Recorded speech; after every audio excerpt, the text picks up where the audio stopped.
اعوذ باللہ من الشیطان الرجیم بسم اللہ الرحمن الرحیم۔ اللہ تبارک و تعالیٰ کے نام سے شروع جو بڑا مہربان اور نہایت رحم کرنے والا ہے۔ ایک ایسے اللہ تبارک و تعالیٰ کے برگزیدہ نبی جن کو زندہ سمندر میں ڈال دیا گیا اور جن کو ایک دیو ہیکل مچھلی نے نگل لیا۔ آپ سے ایسی کون سی خطا سرزد ہوئی تھی جس کی وجہ سے آپ کو کئی دنوں تک مچھلی کے پیٹ میں رہنا پڑا؟ اور آپ کتنے دنوں تک اس دیو ہیکل مچھلی کے پیٹ میں رہے؟ اور آپ نے کون سی ایسی دعا پڑھی تھی جس کی وجہ سے اللہ تبارک و تعالیٰ نے آپ سے اس آزمائش کو دور کر دیا؟ اور آپ کتنے دنوں بعد اس مچھلی کے پیٹ سے باہر تشریف لائے؟ پیارے دوستو، آج کی اس منفرد ویڈیو میں حضرت یونس علیہ السلام کے عجیب و غریب واقعے کے بارے میں آپ کو بتائیں گے، اور ساتھ ہی اس خاص دعا کے بارے میں بھی آپ کو بتائیں گے جس دعا کو حضرت یونس علیہ السلام نے اللہ تبارک و تعالیٰ کی بارگاہ میں مانگا تو اللہ تبارک و تعالیٰ نے اس آزمائش کو آپ سے دور کر دیا۔ اس دعا کو جو بھی مصیبت زدہ پڑے گا تو اللہ تبارک و تعالیٰ اپنے فضل سے اس کی تمام پریشانیوں کو ختم کر دے گا۔ پیارے دوستو، حضرت یونس علیہ السلام اللہ تبارک و تعالیٰ کے ایک برگزیدہ نبی گزرے ہیں۔ آپ کے والد گرامی کا نام متی تھا اور اللہ تبارک و تعالیٰ نے اپنے برگزیدہ نبی حضرت یونس علیہ السلام کو قوم بنی اسرائیل کی طرف مبعوث فرمایا تھا۔ پیارے دوستو، یاد رہے کہ قوم بنی اسرائیل وہ واحد قوم ہے جس کی طرف اللہ تبارک و تعالیٰ نے سب سے زیادہ انبیاء کرام کو مبعوث فرمایا۔ اللہ تبارک و تعالیٰ نے حضرت یونس علیہ السلام کو نبوت عطا فرما کے عراق کے مشہور شہر نینوا کی طرف مبعوث فرمایا تھا۔ اللہ تبارک و تعالیٰ نے جب حضرت یونس علیہ السلام کو نبوت عطا فرمائی اس وقت آپ کی عمر مبارک 28 برس تھی۔ چنانچہ اللہ تبارک و تعالیٰ کے حکم کے مطابق حضرت یونس علیہ السلام اہل نینوا کو ایک عرصے تک دعوت حق دیتے رہے، لیکن اہل نینوا نے آپ کی بات پر کوئی کان نہ دھرا اور اسی طرح اپنے گناہوں اور برائیوں کے اندر مبتلا رہے۔ چنانچہ اس کے باوجود بھی حضرت یونس علیہ السلام اپنی قوم کو اللہ تبارک و تعالیٰ کی وحدانیت کی طرف بلاتے اور گناہوں سے منع کرتے۔ حضرت یونس علیہ السلام نے کئی سالوں تک اپنی قوم کو دعوت حق کی تبلیغ کی، لیکن وہ قوم اپنے گناہوں سے باز نہ آئی اور اسی طرح اللہ تبارک و تعالیٰ کی نافرمانیوں اور گناہوں کے اندر مبتلا رہی۔ اہل نینوا کی اس سرکشی نے اور مسلسل مخالفت نے حضرت یونس علیہ السلام کو دل برداشتہ کر دیا تھا۔ حضرت یونس علیہ السلام اپنی قوم کی نافرمانیوں کو دیکھ کر ان سے سخت ناراض ہوئے اور ان کے لیے اللہ تبارک و تعالیٰ کی بارگاہ میں عذاب الہی کی بد دعا کر کے اس بستی سے روانہ ہو گئے۔ آپ اپنی قوم کے لیے بد دعا کرنے کے بعد اس بستی سے باہر نکلے اور دریائے فرات کے کنارے پہنچ گئے۔ وہاں پر مسافروں سے بھری ہوئی کشتی روانہ ہونے کے لیے تیار کھڑی تھی۔ چنانچہ حضرت یونس علیہ السلام بھی اس کشتی کے اندر سوار ہو گئے۔ کشتی ابھی کچھ ہی دور گئی تھی کہ اللہ تبارک و تعالیٰ کی طرف سے طوفانی ہوائیں چلنے لگیں۔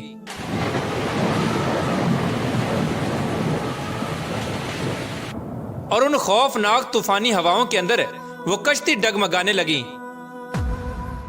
چنانچہ ان طوفانی ہواؤں کی وجہ سے کشتی کے ڈوبنے کا خطرہ پیدا ہو گیا۔ اس وقت ملاحوں نے اپنے عقیدے کے مطابق کہا کہ معلوم ہوتا ہے کہ اپنے آقا کا بھاگا ہوا کوئی غلام اس کشتی میں سوار ہو گیا ہے۔ جب تک اس غلام کو اس کشتی سے نکالا نہ جائے گا تب تک اس مصیبت سے نجات حاصل نہ ہوگی۔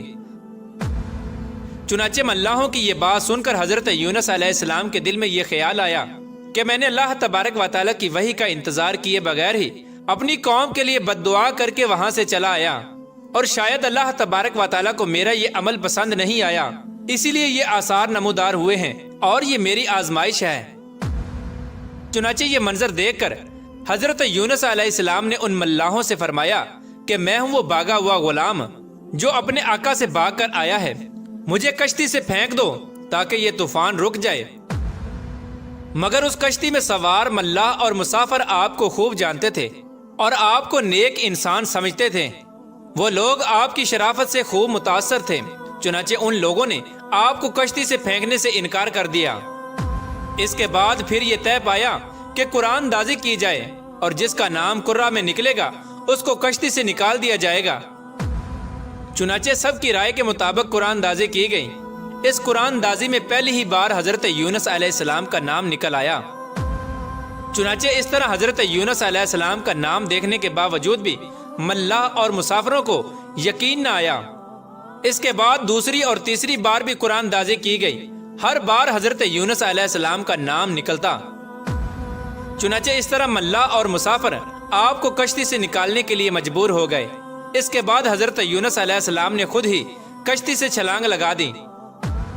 اس وقت اللہ تبارک و تعالیٰ کے حکم سے ایک دیو ہیکل اور بڑی مچھلی نے آپ کو نگل لیا، اور اللہ تبارک و تعالیٰ کے حکم سے حضرت یونس علیہ السلام کو صحیح سلامت اپنے پیٹ میں محفوظ رکھا۔ حضرت یونس علیہ السلام اپنی قوم سے ناراض ہو کر اس بستی سے چلے گئے تھے، اور 40 دن کے اندر اندر عذاب الہی کے نازل ہونے کی پیش گوئی بھی کی تھی۔ چنانچہ حضرت یونس علیہ السلام نے اللہ تبارک و تعالیٰ کے عذاب کی جو پیش گوئی کی تھی، ان کی قوم کو اس پر یقین نہ آیا۔ وہ لوگ کہا کرتے تھے کہ حضرت یونس علیہ السلام تو کہتے تھے کہ اللہ تبارک و تعالیٰ کا عذاب آئے گا، لیکن اب تک تو عذاب نہ آیا، نہ جانے وہ عذاب کب آئے گا۔ مگر کچھ ہی دنوں کے بعد اللہ تبارک و تعالیٰ کے عذاب کے آثار نمودار ہونا شروع ہو گئے۔ چنانچہ اس طرح عذاب الہی کے آثار کو دیکھ کر وہ لوگ پریشان ہونے لگے، اور ایک دوسرے سے کہنے لگے کہ حضرت یونس علیہ السلام کی بات غلط نہ تھی، اور آپ واقعی اللہ تبارک و تعالیٰ کے سچے پیغمبر ہیں۔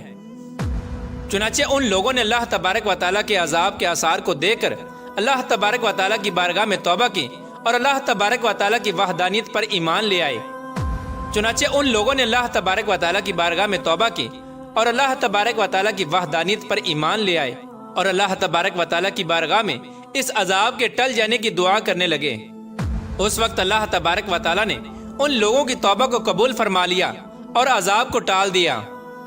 پیارے دوستو، ادھر حضرت یونس علیہ السلام مچھلی کے پیٹ میں زندہ تھے، اور اللہ تبارک و تعالیٰ کی وحی کا انتظار کیے بغیر ہی اپنی قوم کو چھوڑ کر آنے پر نادم تھے۔ چنانچہ اس وقت حضرت یونس علیہ السلام نے اللہ تبارک و تعالیٰ کی بارگاہ میں اپنی خطا کی معافی کے لیے یہ دعا پڑھی، لا الہ الا انت سبحانک انی کنت من الظالمین، یعنی اے رب العالمین، تیرے سوا کوئی معبود نہیں، تو ہی یکتا ہے، میں تیری پاکی بیان کرتا ہوں، بے شک میں خود ہی ظالم ہوں۔ چنانچہ جب اللہ تبارک و تعالیٰ نے حضرت یونس علیہ السلام کی یہ درد بری دعا سنی تو اس دعا کو قبول فرما لیا، اور حضرت یونس علیہ السلام سے اس آزمائش کو ختم کر دیا۔ اس وقت اللہ تبارک و تعالیٰ نے مچھلی کو حکم دیا کہ وہ حضرت یونس علیہ السلام کو صحیح سلامت دریا کے کنارے پر ڈال دے۔ چنانچہ اس وقت اس مچھلی نے اللہ تبارک و تعالیٰ کے حکم کی تعمیل کرتے ہوئے حضرت یونس علیہ السلام کو ساحل کے کنارے پر ڈال دیا۔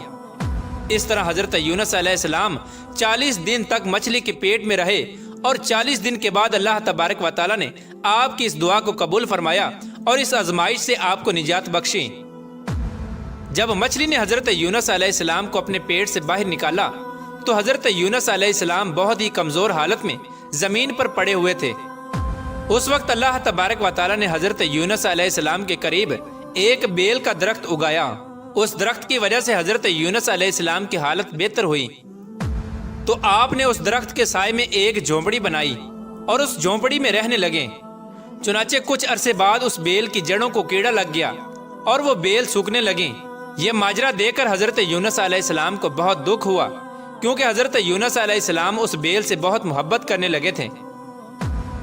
اس وقت اللہ تبارک و تعالیٰ نے حضرت یونس علیہ السلام کی طرف وحی نازل فرمائی، اور حضرت یونس علیہ السلام کو مخاطب کرتے ہوئے ارشاد فرمایا، اے یونس علیہ السلام، تمہیں اس بیل کے سوکھنے کا بہت دکھ ہوا، جو ایک معمولی اور حقیر چیز ہے، لیکن آپ نے اپنی قوم کو چھوڑتے ہوئے یہ نہ سوچا کہ نینوا میں بسنے والے 1 لاکھ سے زائد انسانوں کو اور ان کے علاوہ لاتعداد حیوانوں اور جانوروں کو ہلاک کرنے میں ہمیں ناگواری نہ ہوتی۔ کیا ہم ان کے لیے اس سے بھی زیادہ مہربان نہ ہوتے جتنا تم اس بیل کے لیے مہربان ہو؟ اور آپ علیہ السلام وحی کا انتظار کیے بغیر ہی اپنی قوم کو بد دعا دے کر وہاں سے چلے آئے۔ ایک نبی کی یہ شان نہیں ہے کہ وہ اپنی قوم کے لیے بد دعا کر کے نفرت کی وجہ سے ان سے جدا ہونے میں جلدی کرے اور وحی کا انتظار بھی نہ کرے۔ پھر اس کے بعد اللہ تبارک و تعالیٰ نے حضرت یونس علیہ السلام کو یہ حکم دیا کہ وہ دوبارہ نینوا جائیں اور وہاں پر رہ کر اہل نینوا کو دین کی تبلیغ کریں اور ان کو اللہ تبارک و تعالیٰ کا پیغام پہنچائیں، تاکہ اللہ تبارک و تعالیٰ کی کثیر مخلوق حضرت یونس علیہ السلام سے فائدہ حاصل کر سکیں۔